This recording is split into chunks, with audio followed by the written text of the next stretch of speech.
అంబేద్కర్ ఆశయాలకు అనుగుణంగా India Prajabandhu party పరిపాలన విశాఖ ఎంపీ అభ్యర్థి అందుకూరి విజయభాస్కర్. రాష్ట్రాన్ని ఎల్లకాలం అగ్రకులాలైన కమ్మలు, రెడ్లు పరిపాలన కొనసాగించాలా?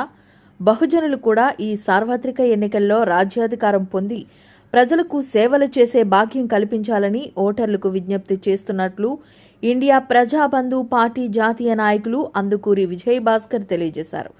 గురువారం విజేఎఫ్ ప్రెస్ క్లబ్లో నిర్వహించిన విలేకరుల సమావేశంలో ఆయన మాట్లాడుతూ, దేశభక్త డాక్టర్ అద్దంకి రంజిత్ ఒఫీర్ ద్వారా ఇండియా ప్రజాబంధు పార్టీ స్థాపించబడిందని తెలిపారు.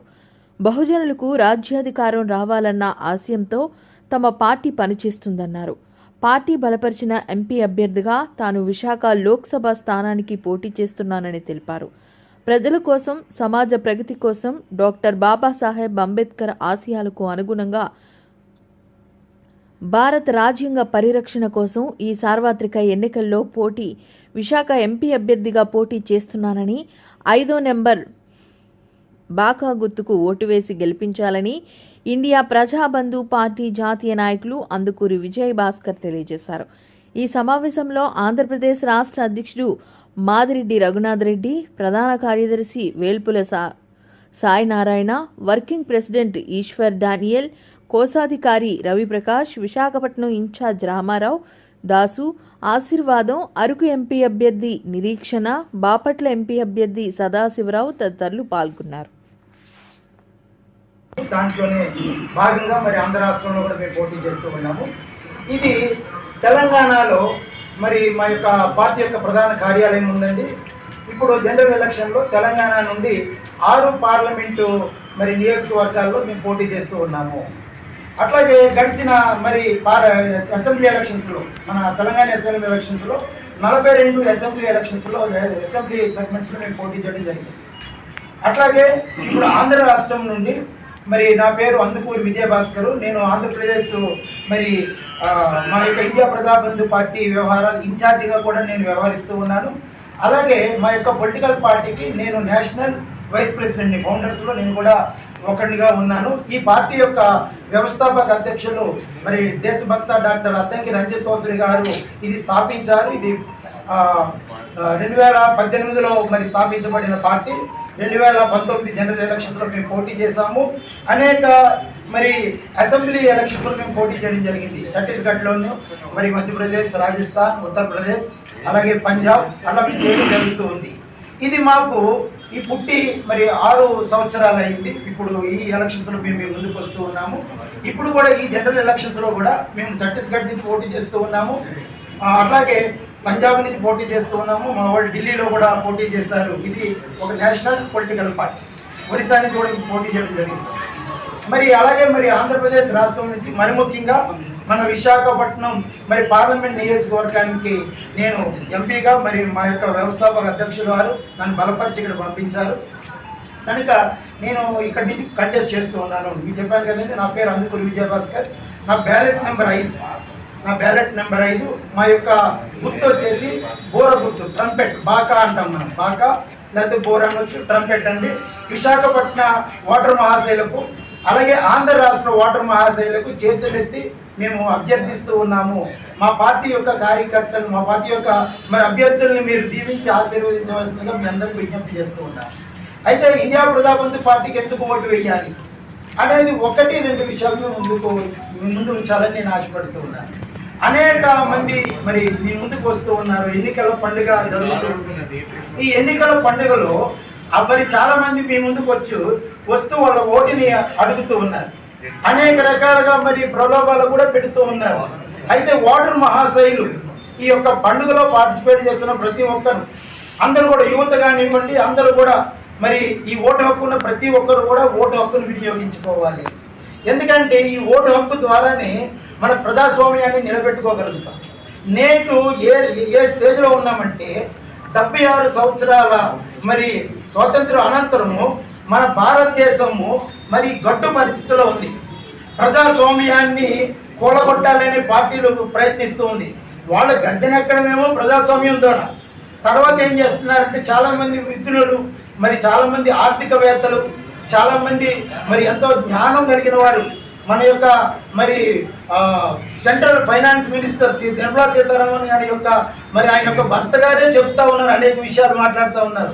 రాబోతున్న దినాలలో స్వేచ్ఛగా ఓటు వేసే పరిస్థితులు కోల్పోబోతున్నాము ఆయన చాలా నిర్ద్వందంగా చెప్పేసినాడు. ఆయన ఈ వెలిగిపోతుంది, భారతదేశం వెలిగిపోతుందనే ప్రచారం జరుగుతూ ఉంది. అనేక రకాల అబద్ధాలను ప్రచారం చేస్తూ ఉన్నారు. మనకి 75 సంవత్సరాల భారతదేశ చరిత్రలో మనము అనేక పార్టీలను చూసాం. మన రాష్ట్రానికి వస్తే తెలుగుదేశం పార్టీని చూసాం. మన రాష్ట్రానికి వస్తే ఇప్పుడు ఎన్డీఏ కూటమి ఉంది. ఎన్డీఏ కూటమిలో తెలుగుదేశం ఉంది, బీజేపీ ఉంది, జనసేన ఉంది. మరి అలాగే ఐఎన్డీఏ తరఫున కాంగ్రెస్ వారు ఎలాగ ఉన్నారు. దాన్ని మనం ఆంధ్ర రాష్ట్ర ప్రజలు ఇది మాకొద్దు భూస్థాపితం చేసిన పార్టీ మళ్ళీ వచ్చింది ఈరోజు. వాళ్ళే మనకి ఈ దుస్థితికి ఒక రకంగా కారణం. మరి వాళ్ళ కాకుండా మరి ఇంకా చిన్న చిత్తగా పార్టీలు పోటీ చేస్తూ ఉన్నాయి. నేను అడుగుతూ ఉన్నానంటే పత్రికాముఖంగా ఆంధ్ర రాష్ట్ర ప్రజలు నేను అడుగుతూ ఉన్నాను, చంద్రబాబు నాయుడు గారి పరిపాలన మనకు కొత్త. చంద్రబాబుని వద్దనే కదా మనం లాస్ట్ 5 సంవత్సరాల క్రితం వద్దనుకున్నాం కదా, అంటేనే కదా వైఎస్ఆర్సీపీ జగన్మోహన్ రెడ్డి గారు వచ్చారు. 14 సంవత్సరాలు ఆయన పోటీ చేసి మళ్ళీ అడుగుతున్నాడు, మళ్ళీ ఒక అవకాశం ఇవ్వాలంట. ఎందుకు బాబు నీకు అవకాశం ఇవ్వాలి? సమస్యలు పరిష్కరించే వారికే మద్దతు బ్రాహ్మణ సంఘం. బ్రాహ్మణుల సమస్యలను పరిష్కరించే వారికే మద్దతు ఇవ్వాలని వక్తలు పిలుపునిచ్చారు. గురువారం మధురవాడలో బ్రాహ్మణుల ఆత్మీయ సదస్సు నిర్వహించారు. ఈ సందర్భంగా పలు బ్రాహ్మణ సంఘాల ప్రతినిధులు మాట్లాడుతూ ప్రభుత్వాలు బ్రాహ్మణుల సంక్షేమాన్ని పట్టించుకోవడం లేదని ఆవేదన వ్యక్తం చేశారు. బ్రాహ్మణ కార్పొరేషన్ కూడా నిర్వీర్యం అయిపోయిందని ఆవేదన వ్యక్తం చేశారు. గంటా రవితేజ, సీనియర్ పాత్రికేయులు వీరభద్రరావు పాల్గొన్నారు. దిగిన బొమ్మ ఎన్ని ఉన్నాయో ఇక్కడ ఉన్న వాళ్ళందరికీ తెలుసు. ఎందుకంటే ప్రైవేట్ అర్చక పురోహిత సంఘం అయినప్పటికీ, మధురవాడ సంఘం అయినప్పటికీ, బాలభాను అర్చక పురోహిత సంఘం సంఘాల పేర్లు వేరు కావచ్చు, కానీ సభ్యులందరూ ఒకటే. అందులో ఉన్న వాళ్ళు ఇందులో ఉన్నారు, ఇందులో ఉన్న వాళ్ళు ఇందులో ఉన్నారు. వీళ్ళందరికీ కూడా తెలుసు. ఇంతకు పూర్వం మనం ఎన్నిసార్లు ఎంతమంది దగ్గరికి వెళ్ళి మాకు అపర కార్యక్రమాలు నిర్వహించుకోవడానికి ఒక చిన్న స్థలం చూపించండి అని చెప్పి అడిగితే ఇంకేముంది ఇస్తాం ఇది అది అని కబుర్లు చెప్పి వాళ్ళే మీరు ఎక్కడైనా ప్లేస్ చూపించండి మేము దాన్ని ప్రొసీడింగ్స్ లో పెడతామని చెప్పిన తర్వాత ఓ ప్లేస్ చూపిస్తే అది వాళ్ళకి అనుకూలంగా ఉన్న వాళ్ళకి ఇంకెవరికో కేటాయించడం కూడా జరిగింది. ఈ విషయం కూడా అందరికీ తెలిసిందే.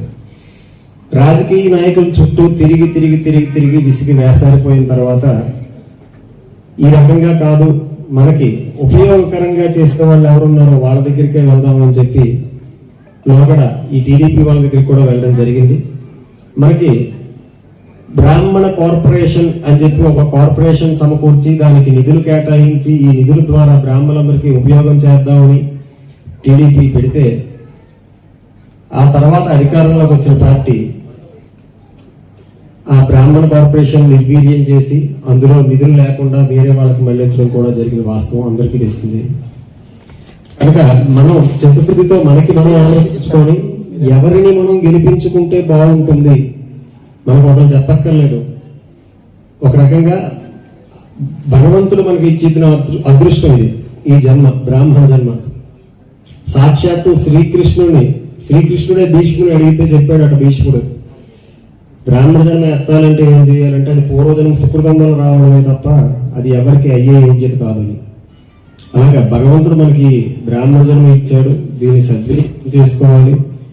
మనం అర్చకులం, పురోహితులు అంటే పురము యొక్క హితాన్ని కోరేవారు. మనం అందరి హితాన్ని కోరుతాం, కానీ మన హితాన్ని మాత్రం ఎవరు కోరుకోవట్లేదు.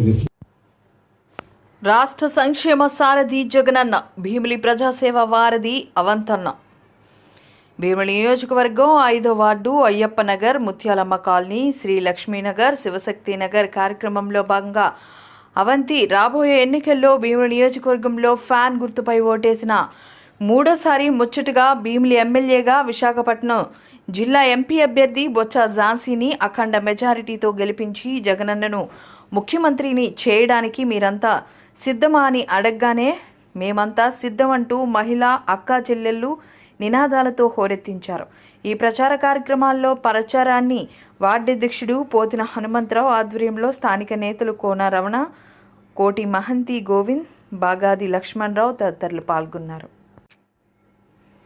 వాలంటీర్ ద్వారా అందరికీ కూడా మీకు సంక్షేమ పథకాలు ఇచ్చిన హామీలు కానీ ఇవ్వని హామీలు కానీ 30 రకాల సంక్షేమ కార్యక్రమాలని మరి మీకు ప్రతి ఒక్క అకౌంట్లో కూడా లక్షలాది రూపాయలు మీ అందరి అకౌంట్లో వేయడం జరిగింది. సో మీ అందరూ అర్థం చేసుకోవాల్సింది ఏంటంటే కరోనా టైంలో కూడా మరి మనందరం కూడా చాలా ఇబ్బందులు పడ్డాం. మరి ఎవరో కూడా పనులు దొరకలేదు. అలాంటి పరిస్థితుల్లో కూడా జగన్మోహన్ రెడ్డి గారు మరి ప్రతి నెల కూడా అనుకున్న దాని ప్రకారం మీకు బటన్ నొక్కి మీకు బ్యాంకులో డబ్బులు వేశారు. సో మీ అందరికీ నా విజ్ఞప్తి ఏంటంటే ఈ 5 సంవత్సరాల కాలంలో గౌరవ ముఖ్యమంత్రి శ్రీ వైఎస్ జగన్మోహన్ రెడ్డి గారు 132 సార్లు బటన్ నొక్కారు. 132 సార్లు. మరి మీ అందరూ ఇవాళ ఆ డబ్బులు ఇచ్చినప్పుడు గత తెలుగుదేశం ప్రభుత్వ హయాంలాగా జన్మభూమి కమిటీలు కానీ రికమెండేషన్లు కానీ లేవు. మీ అందరికీ మరి ఏ సంక్షేమ కార్యక్రమాలు అందజేసినప్పుడు మీ కులం ఏంటో చూడలేదు, మతం ఏంటో చూడలేదు, మీ పార్టీ ఏంటో చూడలేదు. కాబట్టి తప్పనిసరిగా ప్రతి ఒక్కరు కూడా మీ అందరికీ నా విజ్ఞప్తి, ఈ సంక్షేమ కార్యక్రమాలు రావాలన్నా, మళ్ళీ ఈ పథకాలన్నీ మనకు కంటిన్యూ అవ్వాలన్నా, ఈ వాలంటీర్స్ ఉండాలన్నా, సచివాలయ వ్యవస్థ ఉండాలన్నా మళ్ళీ జగన్ గారు ముఖ్యమంత్రి అవ్వాలి. జగన్ గారు ముఖ్యమంత్రి అయితేనే మనకి ఈ సంక్షేమ కార్యక్రమాలు కానీ అభివృద్ధి కార్యక్రమాలు కానీ ఉంటాయి. ఇవాళ ఎలాంటి రికమెండేషన్ లేకుండా, ఎలాంటి లంచాలు లేకుండా ఇవాళ పూర్తి పారదర్శకంగా పేదల సంక్షేమమే ధ్యేయంగా ప్రభుత్వం జరుగుతుందంటే అదొక దేశంలో ఎక్కడా కూడా లేదు. అదొక మన ఆంధ్రప్రదేశ్ రాష్ట్రంలో ఉంది. ఇవన్నీ కూడా మీ అందరికీ నా విజ్ఞప్తి, ఇవాళ అందరికీ కూడా వడ్డించిన విస్తరలా ఉంది. మరి రేపొద్దున మరి విస్తరలో మనం భోజనం చేస్తామా, తన్నుకుంటామా, కాళ్ళు అనుకుంటాం అనేది మనందరం కూడా ఆలోచించాలి. ముఖ్యంగా ఇవాళ ఈ ఎలక్షన్లో ప్రచారం స్టార్ట్ అయిన దగ్గర నుంచి ఎలక్షన్ కూడా వచ్చింది. ఆ బటన్ నొక్కితే వచ్చే డబ్బులను కూడా మరి చంద్రబాబు నాయుడు రాకుండా అడ్డుకుంటున్నారు. ఆయన మనుషుల ద్వారా ఎలక్షన్ కమిషన్ కంప్లైంట్ ఇచ్చని ఈ విషయాలని కూడా మీ అందరూ కూడా గమనించాలి. ముఖ్యంగా ముసలి వాళ్ళకి పెన్షన్ ఇస్తారంటే వాలంటీర్స్ తీసుకెళ్లి ఆ పెన్షన్ ఇంటికి తీసుకెళ్లి ఇవ్వకుండా అడ్డుకున్నారు. ఆయన ఎందుకో అడ్డుకున్నారంటే జగన్ గారికి మంచి పేరు వస్తుందని ఆయన మనుషులతోనే ఎలక్షన్ కమిషన్కి మన ఆయన కంప్లైంట్ ఇప్పించి అడ్డుకున్నారు. దాని ద్వారా మరి ఈ వృద్ధులు చాలా మంది ఇబ్బందులు పడ్డారు. ఎండలో ఆఫీసులకు వెళ్ళలేక, బ్యాంకులకు వెళ్ళలేక కొంతమంది చనిపోయిన సందర్భాలు కూడా చూసాం మనం. ఇవాళ దేశంలో ఎక్కడా కూడా 3,000 రూపాయలు పెన్షన్ ఇవ్వట్లేదు. ఈయన చంద్రబాబు గారు ముఖ్యమంత్రిగా ఉన్నప్పుడు 38 లక్షల మందికి ఇచ్చేవాళ్ళు. ఇవాళ జగన్మోహన్ గారు ముఖ్యమంత్రి అయిన తర్వాత 68 లక్షలకు ఇస్తారు ఆ పెన్షన్లు. అర్హత ఉన్న అందరికీ పెన్షన్లు ఇస్తున్నారు. మరి ఇక్కడ ఐటీ సంస్థలు వస్తూ ఉన్నాయి, తర్వాత పోర్టులు వస్తూ ఉన్నాయి. పోర్టుల వల్ల ఆదాయం పెరుగుతుంది. ఇంత గొప్పగా అభివృద్ధిలో కూడా ఆంధ్రప్రదేశ్ ఒకవైపు సంక్షేమం, మరొక వైపు అభివృద్ధి, 2 కళ్ళుగా దాన్ని చేసుకొని జగన్మోహన్ రెడ్డి గారు ఆంధ్రప్రదేశ్ ముందుకు తీసుకుపోతున్నారు. ఆయనకి ఏ స్వార్థం లేదు, ఇక్కడ ఏ విధమైన కరప్షన్ లేదు. ఏం మాట్లాడాలో తెలియక మోడీ గారు వాళ్ళు ఇచ్చిన స్క్రిప్ట్ చదివేసిపోయారు. కరప్షన్ అంటే ఎక్కడుందో కరప్షన్, మరి ఆయన అది వివరాలతో చెప్పుంటే బాగుండేది. విధంగా ప్రవర్తించాలి. అలాంటి వాడు ఎంత హీనంగా లాస్ట్ ఎలక్షన్స్ అప్పుడు కూడా స్థానిక ఎన్నికల్లో అతను ఎట్లా ప్రవర్తించాడో, అతని ఉత్తరాలు, అతను అంత చంద్రబాబుకి ఎంత అమ్ముడుపోయాడనేది ఆ రోజు కూడా మేము విమర్శించాం. ఈరోజు ఇంకా అంతే, ఎంత అమ్ముడుపోయాడో నిజంగా వచ్చాక వీళ్ళందరి మీద ఎంక్వైరీ వేయాల్సిన అవసరం ఉంది కూడా. అసలు అట్లాంటి వాళ్ళంతా వచ్చారు మేధావులు, కులం ముసుగులో మేధావులంతా తయారైపోయి ఏం చేస్తున్నారంటే ఈ మేధావులు ఆ పేద వర్గాల నోట్లు మట్టి కొడుతూ ఉన్నారు వాళ్ళని. 40 మంది దాదాపుగా ముసలివాళ్ళు చచ్చిపోయారే, మీ ఇళ్ళలో తల్లిదండ్రులు లేరా, పెద్దవాళ్ళు లేరా? మీరు అడ్డదారిలో నల్ల డబ్బు సంపాదించి మీ వాళ్ళని సుఖపెట్టవచ్చు కానీ ఈ పేదవాళ్ళకి ప్రభుత్వమే కదా అండాదండ. పాపం ఆ వాలంటీర్లు 5,000 రూపాయలు పనిచేస్తూ సేవా దృక్పథంలో చేస్తున్నటువంటి వాలంటీర్ల మీద ఇంత నిప్పులు గక్కి పవన్ కళ్యాణ్కి ఏమైనా వ్యక్తిత్వం ఉందా, సొంత ఆలోచన ఉందా? అసలు అతనికి ఏమైనా చంద్రబాబుకు ఒక బానిసలాగా బతుకుతున్నటువంటి నువ్వు కూడా మాట్లాడితే ఎట్లా?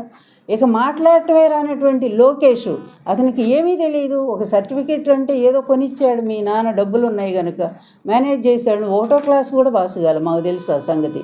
అట్లాంటి వాడు కూడా వచ్చి సీఎంని ఇష్టం వచ్చినట్టుగా వరే అని ఇంత హీనమైన భాషలో మీ సంస్కారాలు, హింసావాదాన్ని రెచ్చగొట్టడం, సీఎంని చంపడానికి ప్రయత్నం చేయటం అంటే ఎట్లయినా సరే అడ్డదారులు ఎన్టీఆర్ని చంపాం కదా, అదేవిధంగా సీఎం జగన్మోహన్ రెడ్డి గారిని కూడా చంపేస్తే ఇక ఇక మాకేమి నిరాటంకంగా ఉంటుంది. ఈ రాష్ట్రంలో అడ్డమే ఉండదు మాకు. మేము మళ్ళీ ఎన్నేళ్ళైనా మా ఇష్టం, ఈ తిక్కలాన్ని తీసుకొచ్చి మళ్ళీ నేను ముఖ్యమంత్రిని చేసుకుంటాను నా కొడుకుని అనేటువంటి ఒక దురాశతో 75 ఏళ్ల ముసలాడు ఇప్పటికి కూడా ఇదే కుట్రలు, ఇదే కుయుక్తులు వన్నుతూ నీచమైన భాషతో తిరుగుతూ ఉన్నాడంటే ఎక్కడైనా ఒక పొలిటీషియన్ ఏం చెప్పుకుంటాడు? నా 5 ఏళ్లలో లేదు, నా 14 ఏళ్ళు అని చెప్తున్నాడు కదా. నేను సెల్ ఫోన్ కనిపెట్టాను, లేకపోతే హైదరాబాద్ నేనే పునాదేసి కట్టాను, ఇలాంటి పిచ్చి మాటలు పక్కన పెట్టి నువ్వు పిచ్చివాడని తేల్చారు. వాటి వల్ల ప్రయోజనం ఏం లేదు.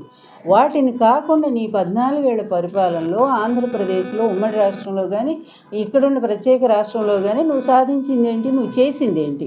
ఒక్క పని ఎందుకు చెప్పలేకపోతున్నారు మీ ముగ్గురు కూడా? ఆయన 3 మంత్రి పదవులు తీసుకున్నాడు కదా లోకేష్. ఆయన చేసేది ఏంటయ్యా అంటే మంత్రి పదవులు తీసుకొని మొత్తం కూడా ఐటీడీపీ పెట్టుకొని కొంతమంది ఇంజనీరు ఫ్రెండ్స్ని పెట్టుకొని వాళ్ళకి 3 నెలలకి 2 లక్షలు 3 లక్షలు జీతాలు ఇస్తూ దాదాపు 300-400 మందిని సోషల్ మీడియాలో ఆడవాళ్ళని క్యారెక్టర్ అసాసినేట్ చేయడానికి వాళ్ళ తెలివితేటలను ఈ విధంగా ఉపయోగిస్తున్నారు. మాకు నిజంగా కూడా అంత చెప్పాల్సిన అవసరం, అపరిచితుడని పేరు పెట్టచ్చు అతనికి. ఎందుకంటే ఎక్కడ ఏ వేషం వేయాలో అతనికి తెలిసినట్టు ఇంకెవరికి తెలియదు. ఒక్క పుస్తకం కూడా రాయలేని వాడు పద్మభూషణ్ బిరుదులు తెచ్చుకున్నాడంటేనే దాన్ని బట్టి మనం అర్థం చేసుకోవచ్చు. ఎంత మాయగాడంటే ఎన్టీఆర్ దగ్గర చేరి, అంతకుముందు రాధాకృష్ణన్ ఆయన ఉండేవాడు, ఆయన హిందీ నేర్పడానికి, ఆ రోజులు నేషనల్ ఫ్రంట్ చైర్మన్ కదా ఎన్టీఆర్ గారు, హిందీ నేర్చుకోవడానికి ఆయన ఎట్లా పక్కకు పంపించాడమో తెలియదు కానీ నేను రాలేదు అప్పటికి. తర్వాత ఈయన చేరిపోయాడు ఆ స్థానంలో. చేరిపోయి ఇంట్లో ఒక మెంబర్లాగా కొడుకులాగా చూశాడు ఎన్టీఆర్ గారు. మా పెళ్ళి అయినా కూడా మేమెంతో రోజు మాతో పాటు భోజనం చేసేవాడు వచ్చి. ఈ చేత్తో కుక్కు అంటే వంట అబ్బాయి రాని రోజులు నేను వంట చేసి పెట్టాను. అలాంటి వాడు మా చేతి తిండి తినే మాకే ద్రోహం చేశాడు. ఆ రోజు వీళ్ళందరూ హరికృష్ణని రెచ్చగొట్టి తండ్రి మీద ఆయనకి ఎగనెస్ట్గా ప్రజల్లోకి పంపించింది ఇదే యార్లగడ్డ లక్ష్మీప్రసాద్. అంటే అదే చంద్రబాబుకి కోఆపరేట్ చేసి, అంటే సహాయపడి పూర్తిగా కుటుంబాన్ని చీల్చడంలో కూడా ప్రధాన పాత్ర పోషించింది ఈ యార్లగడ్డ లక్ష్మీప్రసాద్. అంత నయవంచకుడు, అంత నీచుడు మరొక్కడెక్కడా కూడా లేడు. ఎందుకంటే ఎవరు అధికారంలో ఉంటే వాళ్ళు పోతాడు. ఇప్పుడు బీజేపీ అధికారంలో ఉంటే వాళ్ళ మీద పుస్తకాలు రాస్తాడు, బీజేపీలో పదవులు తెచ్చుకుంటాడు. అదేవిధంగా కాంగ్రెస్ అధికారంలో ఉంటే దాసరి నారాయణరావు లాంటి వాళ్ళని పట్టుకుంటాడు, వాళ్ళ ద్వారా మరో పదవి. మనకి ఎగ్జిట్ గేట్ దగ్గర మళ్ళీ ఏదన్నా రివర్స్ ఎంట్రీ లేకుండా అక్కడ కూడా మనకు ఎక్కడ చిన్న గ్యాప్ లేకుండా అక్కడ కూడా మనకి మెష్ పెట్టించి ఇంకొక వ్యక్తులు ఎవరు ఎంటర్ కాకుండా కూడా ఏర్పాట్లు చేయడం జరిగింది. అలాగే మీకు ఏర్పాట్లకు సంబంధించి చూసుకుంటే సుమారుగా ఆల్మోస్ట్ ఒక 160 ప్లేసెస్లో వాటర్ పాయింట్స్ పెట్టడం జరిగింది అన్ని చోట్ల కలిపి. ఒక టెంపుల్ పైనే ఆల్మోస్ట్ 80 పాయింట్స్లో డ్రింకింగ్ వాటర్ ఏర్పాటు చేయడం జరిగింది. అలాగే కొన్ని సేవా సమితుల ద్వారా బటర్ మిల్క్ అవి కూడా ఏర్పాటు చేయడం జరుగుతుంది అదే ప్లేసుల్లో. దీని మనకి టాయిలెట్స్ కానీ మెడికల్ క్యాంప్స్ కానీ సుమారుగా 250 టాయిలెట్స్ మనం ఏర్పాటు చేసుకోవడం జరిగింది. అలాగే మెడికల్ క్యాంప్స్ కూడా సుమారుగా ఒక 60 మెడికల్ క్యాంప్స్ పెట్టుకోవడం జరిగింది. సో మెట్ల ద్వారం దగ్గర కూడా అంటే మెట్లు ఎక్కే క్రమంలో కూడా ఒక 2 మెడికల్ క్యాంపులు, అలాగే పార్కింగ్ ప్లేస్లో 6, అలాగే పైన కూడా 6 to 7 మెడికల్ క్యాంప్స్ ఏర్పాటు చేసుకోవడం జరుగుతూ ఉంది. ఎండను దృష్టిలో పెట్టుకొని వేటిని దృష్టిలో పెట్టుకొని మనకి షామియానా లేని ఏరియాలో రోడ్ల మీద కూడా మనకు కూల్ పెయింట్ ఏదైతే ఉందో అది కూడా స్టార్ట్ చేయడం జరిగింది. సో ఆ విధంగా కూడా ఎండవేడి నుంచి కూడా కాపాడడానికి అన్ని ప్రయత్నాలు చేస్తున్నాం.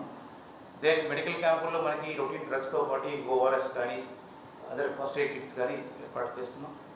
అలాగే మనకు దర్శనం అయిన తర్వాత ఎగ్జిట్ తర్వాత వచ్చిన తర్వాత ఆల్మోస్ట్ మీకు అక్కడ అన్నదానం సత్రం దగ్గర ఆల్మోస్ట్ అక్కడ దిగుతారు వాళ్ళు. అక్కడ ఆల్మోస్ట్ 800 కెపాసిటీతో ఏర్పాటు చేయడం జరిగింది. ప్లస్ కింద కూడా ఒకవేళ ప్రసాదం కానీ అన్నదానం లాంటివి పార్కింగ్ స్థలాల్లో కూడా కొన్ని చోట్ల ఐడెంటిఫై చేయడం జరిగింది. అది ఈవో గారు చెప్తారు. సో దెన్ మనకు 3 నుంచి 4 మధ్య రొటీన్గా మనకు ఎండోమెంట్ డిపార్ట్మెంట్ సంబంధించిన ఎంప్లాయీస్ అలాగే సేవలు పాల్గొన్న ఎంప్లాయీస్కి ఆ గ్యాప్ పీరియడ్లో అనుమతి ఇవ్వడం జరుగుతుంది. అలాగే 4 నుంచి 5 మధ్య మనకు విభిన్న ప్రతిభావంతులకి ప్రతిసారి ఏ విధంగా అనుమతిస్తామో అదేవిధంగా ఈసారి కూడా అనుమతి ఇవ్వడం జరిగింది. అలాగే ఎటువంటి ప్రోటోకాల్ దర్శనాలు లేవు, అది అందరూ ఇంపార్టెంట్ పీపుల్ కూడా కమ్యూనికేట్ చేయడం జరిగింది. సో ఎటువంటి ప్రోటోకాల్ దర్శనాలు ఉండవు. ఎక్సెప్ట్ మనకు అంతరాలయం బిగినింగ్లో 1 అవర్ అయితే మనకు సాంప్రదాయబద్ధంగా వస్తుందో ఆ పీరియడ్లో తప్పనించి ఆ తర్వాత ఎటువంటి పరిస్థితుల్లో కూడా ఎటువంటి ప్రోటోకాల్ దర్శనాలు ఉండవు. తాళాలు వేసి కేవలం అర్చకులు మాత్రమే లోపలికి బయటకు వెళ్ళించడానికి ఆ తాళాలు కూడా ఈవో గారి ఆధ్వర్యంలో ఆయన చేతికి అప్పగించడం జరుగుతుంది. ఇది కాకుండా మనకి కమాండ్ కంట్రోల్ రూమ్ అండి. సో కమాండ్ కంట్రోల్ రూమ్లో మనకు సుమారుగా 10 డిపార్ట్మెంట్లతో కమాండ్ కంట్రోల్ రూమ్ ఏర్పాటు చేసుకోవడం జరిగింది. అలాగే మనకు పార్కింగ్ ప్లేస్లో కానీ, లేదంటే మెడికల్ క్యాంపులకు సంబంధించి కానీ, వాటర్ పాయింట్ సంబంధించి కానీ, శానిటేషన్ సంబంధించి కానీ ఆ రెస్పెక్టివ్ ఇన్ఛార్జ్ ఆఫీసర్స్ కూడా అక్కడ కూర్చో ఉంటారు. పైన ఉంటారు, కమాండ్ కంట్రోల్లో కూర్చో ఉంటారు. ఒకవేళ వాళ్ళ వాహనాలు ఎవరైనా ఆపినా కానీ, వాళ్ళకి డ్యూటీకి వచ్చిన వ్యక్తులు ఎవరైనా ఆపినా కానీ, వాళ్ళు లిస్టులో వాళ్ళ పేర్లు ఉంటే ఖచ్చితంగా వాళ్ళకి అనుమతి ఇచ్చి కంపల్సరీగా పైకి తీసుకురావడం, లేదంటే మళ్ళీ షిఫ్ట్లో వారికి మారే వాళ్ళని పైకి తీసుకురావడం కూడా జరుగుతుందని. సుమారుగా మనము అంటే 1.3 నుంచి 1.5 lakhs భక్తులు రావచ్చని ఎక్స్పెక్ట్ చేస్తున్నాం. సో ఎండ వేడి ఉన్నప్పటికీ కూడా వర్షం పడడం జరిగింది నిన్న. సో కొద్దిగా వాతావరణం కూడా సానుకూలంగా ఉంది. సో ఈ సందర్భంలో ఎక్కువ పిల్గ్రిమ్స్ కూడా మనం డివోట్స్ని ఎక్స్పెక్ట్ చేస్తున్నాం. బట్ దాని మనకి ట్రాఫిక్ కానీ, లేదంటే పార్కింగ్ స్థలాల మీద, అలాగే ఇతర ఇష్యూస్ మీద మనకి కమిషనర్ పోలీస్ గారు ట్రీట్ చేస్తారు.